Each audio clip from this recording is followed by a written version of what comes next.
जय माता दी, जय माँ काली। आज का वीडियो जो है वो इस टॉपिक के ऊपर है कि आपको परी, यक्षिणी, योगिनी या कोई और साधना क्यों सिद्ध नहीं हो रही। काफ़ी समय से लगे हुए हैं शिष्य साधना करने के लिए। तो मैं आपको पहले ये बताना चाहूँगा कि देखिए, अगर आप सीधा परी, यक्षिणी या समझ लो कोई भी साधना करने बैठ गए आप, ठीक है ना। अब आप वो साधना कर रहे हो। अब एक मंत्र बताता हूँ आपको छोटा सा। ओम, जैसे यक्षिणी का बताता हूँ, रति यक्षिणी का बताता हूँ। ओम रति यक्षिणी स्वाहा, ठीक है ना। अब देखिए, ये ओम मंत्र जो है, रति है, यक्षिणी है, स्वाहा है, ठीक है ना। चार चीज़ें हैं। ये चार शब्द पहले सिद्ध होंगे, सिद्ध होकर फिर साधना आपकी सिद्ध होगी, ठीक है ना। अब यही चार शब्द सिद्ध करने से पहले जो है ना, कई प्रकार की नेगेटिव एनर्जियां जो है ना आपके आसपास की, वो एकत्रित होना शुरू हो जाएगी। क्योंकि हमारी आंखें इन शक्तियों को देख नहीं सकती हैं, क्योंकि हम साधना में अभी उतरे हैं और सीधा ही डायरेक्ट हमने जो है साधना पकड़ ली है। नाम बुलाने वाली साधना पकड़ ली है, किसी चीज़ को बुलाने वाली साधना पकड़ ली है। कोई भी साधना अगर आप करते हो ना, परी, यक्षिणी, योगिनी, कोई भी, तो बुलाने वाली शक्ति को हमने पहले आवाहन करना शुरू कर दिया है। अब उसका आवाहन शुरू कर दिया है तो फिर वो नेगेटिव एनर्जी है जो वो आएंगी सबसे पहले, ठीक है ना। आप साधना करते समय कभी भी देख लेना, आपको उबासी आना शुरू होती है। पहले इतनी उबासी आनी शुरू हो जाती है कि आंखों में आंसू भी आना शुरू हो जाती है। उसके बाद फिर जब ये आपका साधना के दौरान ये चीज़ें निकल जाती है तो फिर आपके जो कहने का मतलब, एकदम से नींद आनी शुरू हो जाएगी साधना में। एकदम से गिर जाओगी नींद में, पता भी नहीं चलेगा कि माला के कहाँ से शुरू की थी, कौन से मणके पर आपका हाथ टिका रहेगा, पर भूल जाओगे आप और एकदम से उठ भी जाओगे।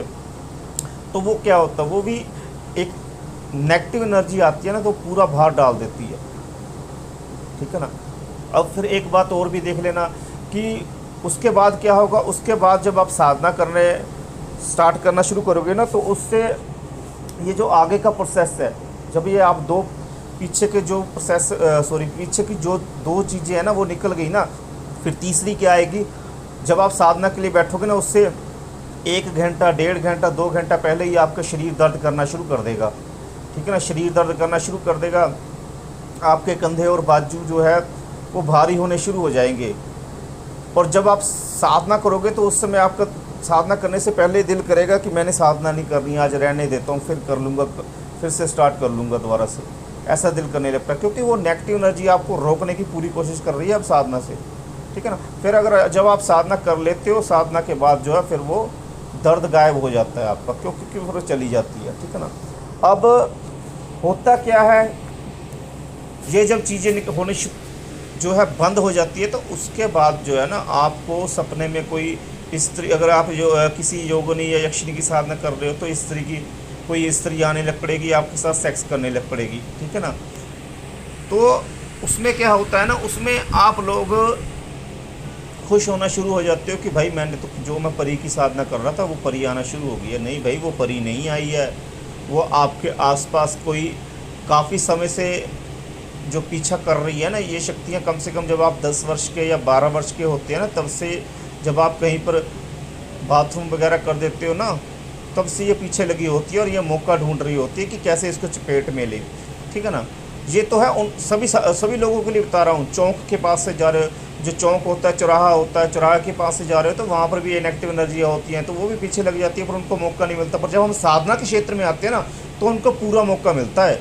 उस समय तो हमें बड़ा सोच समझ के साधना में बैठना चाहिए। तो अब ये आपने औरत को बुलाने वाली साधना कर ली है, तो अभी अगर आपके पीछे कोई लड़का लगा हुआ है, तो उसको पता है कि मैं इसकी साधना में ऐसे प्रवेश नहीं कर पाऊंगा, मेरे को लड़की को लाना पड़ेगा। तो भाई वो जो कोई मरी हुई लड़की होगी उसको लेकर आएगा, उसको आपके सपने में भेजेगा सेक्स करने के लिए। जैसे जैसे वो सेक्स करती जाएगी आपके साथ, वैसे वैसे वो आपको फंसाती जाएगी अपने जाल में, ठीक है ना। और फिर धीरे धीरे आपको अपनी चपेट में भी ले लेगी। अब क्यों? क्योंकि आपने साधना ही जो है वो अपने आप शुरू कर ली है, आपको पता ही नहीं है साधना में करना क्या, क्या नहीं करना है। तो सबसे पहले क्या होता है, सबसे पहले गुरु धारण किया जाता है, ठीक है ना। गुरु धारण करके क्या साधना की जाती है, गुरु पहले क्या कराता है, पहले आपका सबसे सॉलिड जो है ना सुरक्षा कवच कराता है। सुरक्षा कवच भी 2 प्रकार के हैं, मैं आपको बता देता हूँ साधना में। एक जो होता है वो है शाबर पद्धति। शाबर पद्धति में क्या करते हैं, उसमें साल में एक बार साधना करते हैं और भोग देते हैं, और वो साधना जो है आपको 2.5 साल में या 3 साल में सिद्ध होती है, रक्षा कवच वाली साधना। उसमें जो फिर है आप आगे की तांत्रिक सिद्धियाँ करते हो, ठीक है ना। वो लंबा प्रोसेस होता है, क्योंकि इसमें समय का टाइम चाहिए आपको, ठीक है ना। समय चाहिए आपको कि आप कितने समय तक जो है उनका इंतज़ार कर सकते हो, ठीक है ना। एक तो ये प्रोसेस है। उसमें क्या है, जो कोई शक्ति आएगी ना तो वो फिर शरीर में प्रवेश करेगी, उस पद्धति से शरीर में प्रवेश करेगी और कार्य भी करेगी। अब एक पद्धति होती है जिसको हम बोलते हैं वैदिक मंत्र, ठीक है ना। उसमें क्या होता है, उसमें भाई डेली जप होता है, और वो जप से जो है ना भाई, एक तो वो शक्ति है शाबर शक्ति। शाबर शक्ति में क्या होता है, वो फिर जो शक्ति आपके पास होगी उसकी शक्ति के जरिए जो है आप कार्य करोगे। और वो जो ये शक्ति होती है जो सुरक्षा कवच कराता है, जैसे समझ लीजिए मैं आपको सबको मैंने बोला हुआ है क्रीम बीज मंत्र का जप किया कीजिए, ठीक है ना। तो क्रीम बीज मंत्र हो गए, हरीम भुवनेश्वरी देवी जी का बीज मंत्र हो गया, स्त्रीम तारा देवी जी का बीज मंत्र हो गया, ठीक है ना।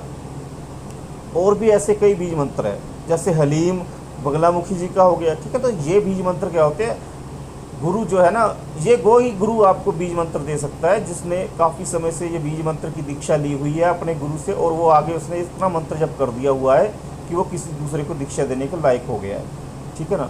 तो फिर वो आपसे ये साधना करवाएगा, आपको डेली बोलेगा कि भाई 101 माला जप करो, आप करोगे।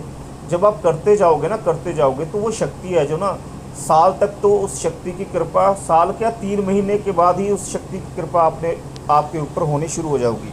आपको दिखाई नहीं देगी, आप सोचोगे कि नहीं भाई मेरे को तो दिखाई नहीं दे रही, शक्ति है ही नहीं मेरे पास, सिद्धि नहीं हो रही। तो भाई वो क्या होता है, वो शक्ति जो है सिद्ध हो रही होती है। आपकी जो चक्र है ना भाई, वो चक्रों को जागृत कर रही होती है अंदर से, ताकि वो आपको वो दिव्य दृष्टि दे सके जिससे कि भाई आप जो है सारी शक्तियों को देख सको, भूत प्रेत यक्षिणी योगिनी सबको देख सको। उसमें फिर आपको किसी की साधना करने की भी जरूरत नहीं पड़ती। अगर आप करना चाहो तो कर सकते हो, उसके बाद सिद्ध भी होगी, पर आपको करने की जरूरत ही नहीं पड़ती, क्योंकि आपने जो है ना बीज मंत्र जो ऐसा होता है ना कि भाई वृक्ष की भांति होता है, जैसे जैसे जितना जितना जप बढ़ता जाएगा कई प्रकार की सिद्धियां जो है आपको देता ही जाएगा। आप किसी भी शक्ति को उस मंत्र के जरिए बांध दोगे ना आपके बीज मंत्र से, तो भाई आप उसी समय बोल दोगे कि भाई ये कार्य करना पड़ेगा, तो उसको करना पड़ेगा, क्योंकि आपके पास उतनी शक्ति है भाई उस बीज मंत्र के कारण। और आप खुद भी शक्ति, जैसे जैसे आपके चक्र जागृत होते जाएंगे ना, आप खुद भी शक्ति बन जाओगे, ठीक है ना। तो अगले टॉपिक जो है कल को बताऊंगा, वीडियो लंबा हो जाएगा, वीडियो ज़रूर देखें, ठीक है ना। और व्हाट्सएप पर मैसेज किया कीजिए अगर कोई प्रॉब्लम है, ठीक है ना। कल को मैं फिर से इसके बारे में आगे आपको बताऊंगा। जय माता।